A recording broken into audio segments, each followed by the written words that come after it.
Let's get some perspective. Former FBI agent Jennifer Coffindaffer. And on the mental health side, we have therapist Dr. Darcy Sterling. Doc, good to have you. Coffindaffer, as always, a pleasure. From a reporting perspective, as we hunt for why, my friends, there have been many, many reports and accounts that the shooter was meeting with the pastor at the school and he was counseling her, and that what happened was somehow derivative of that. I've spoken with the family. That never happened. I know you've read it a lot of places out there. I know. It is untrue, and there is no proof that it is true. The only connection we know is that one of the three little kids that the shooter killed was the pastor's daughter. So that is not insight into why this happened. Let's discuss what else may be. Now I want to play a clip for you, and I'm going to start with you, Dr. Darcy, in getting your reaction to this. Here's what I think is one of the most potent evils going on in this situation. Watch this clip.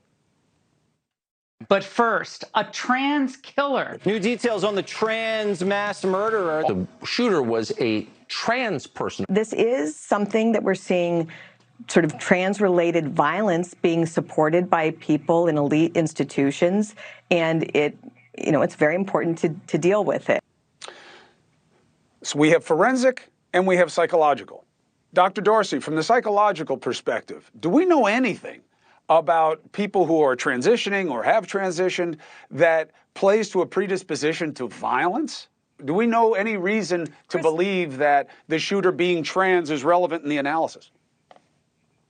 Chris, there's something so ironic about the fact that today is Transgender Awareness Day, and we are sitting here debating and discussing whether or not the assailant's identification as them using male pronouns may have led to this or somehow played a role in this.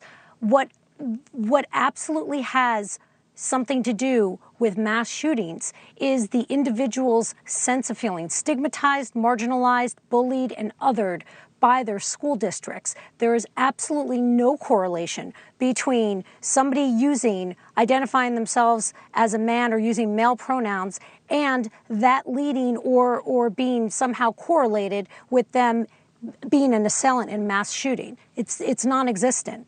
If you look at the statistics on the number of people who have committed mass shootings, the assailants are by and large cisgendered individuals. They're not transgendered individuals. And this person didn't necessarily we don't even know if this person identified as transgendered. This is something that a reporter asked the officer at the scene. The officer then responded, and we don't even know if the person truly identified that way. They apparently used male pronouns in a social media, either their post or their profile. We don't know. I guess that's to come. Hey, thank you for watching. Please go to newsnationnow.com, newsnationnow.com, and you can find NewsNation on your television provider. And don't forget to click the red subscribe button down below. Then you will get more of NewsNation's fact-driven coverage.